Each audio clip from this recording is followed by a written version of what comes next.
Welcome back to TUTVers. I am Elise McGoran, and today I'm joined by Dr. Joseph Rivers, TUTV's Film and Music Department. So why don't you tell us a little bit about what you teach at the University of Tulsa? Well, I teach both in the Department of Film Studies and the School of Music, and most of my courses are focused on film music or writing music for film or video games. I teach also one course in scoring for video games. And then I sometimes teach courses in composition or music theory Fantastic. as well. When did you first develop an interest in film scoring and film composition? What led to that? Well, like many, I was drawn to film music from an early age. But when I started the program, it's actually more recent years. I actually started the program in film scoring, or we call that, or composition music, composing music for film. Great. And I started that in 2003 as part of the Department of Film Studies, so we began that part of the program at that time. Fantastic. So how does one compose music for a film or a video game? What does that process look like? Well, let's say the magic formula involves synchronization. You know, synchronizing your music. So you're actually composing to picture, you're composing to what you see there on the screen, and with an added element of interactive composition. You know, you're writing music that's for video games. It's interactive, so you know that the player is going to actually make choices that the music needs to go a certain way. But for film, it's locked in. So once you've scored it, you lock it in. So typically what happens is the composer is given a finished film, because music is composed in post-production at the end of the actual shooting and then editing. Okay. Because it's locked. You need to lock the music to a locked picture. That makes sense. So with film scoring, it seems like it's more of a kind of accompaniment, like a piano player would accompany with a singer. To some degree it is. You can think of it that way. It does accompany, but it's also an added element, and it's an interactive element, to use the word interactive in a different way. It interacts with or reflects upon the picture. It adds various functions to the film, such as transitional. It could be creating a main title. It could be underscoring the feelings of the characters. You don't hear that in the dialogue, but you might be experiencing what they're feeling from the music.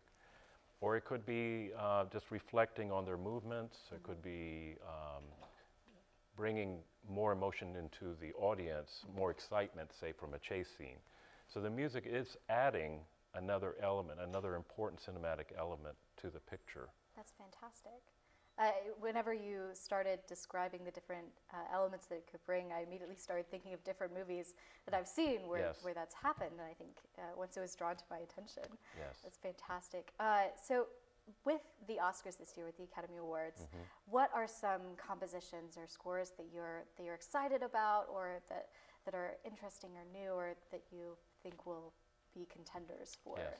Well, there are 5 in terms of score. Now, there are also nominated songs for films, but just talking about what we think of as the underscoring, the musical score underneath the film that's giving additional meaning to the film and motions and the like.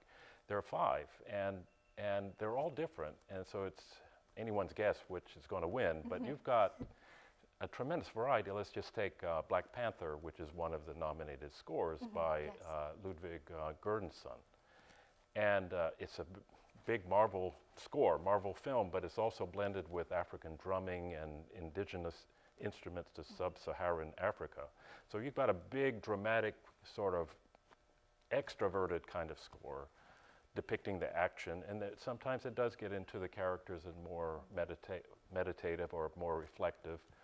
But a score like If Beale Street Could Talk, by contrast, by Nicholas Britell, is more internal. You know, it gets really, draws you into the 2 central characters in a way that's totally different from the effect of a Marvel film like Black Panther. Yeah. So it depends on your taste there. You know, what film do you like the best? I like them both because they do something different, you know.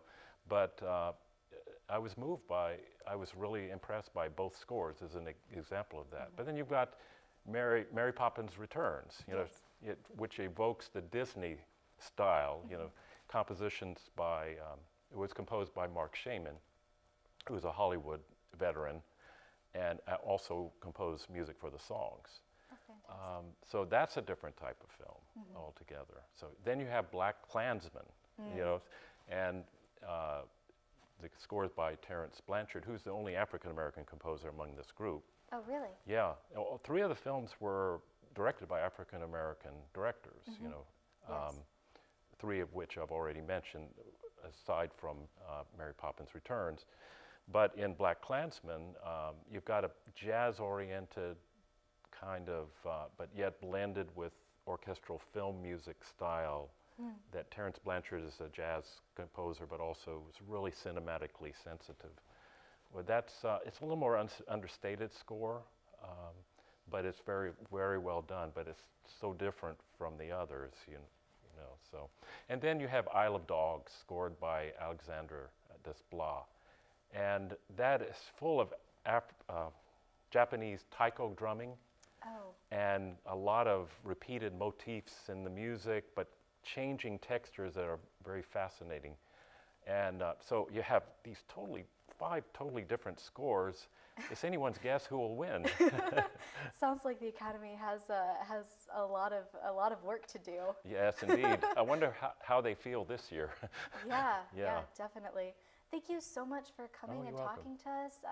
I'm very interested to see how that category turns out. Yeah, I am too. We'll look forward to it together. All right. Thank you again for joining us. My pleasure. See y'all later.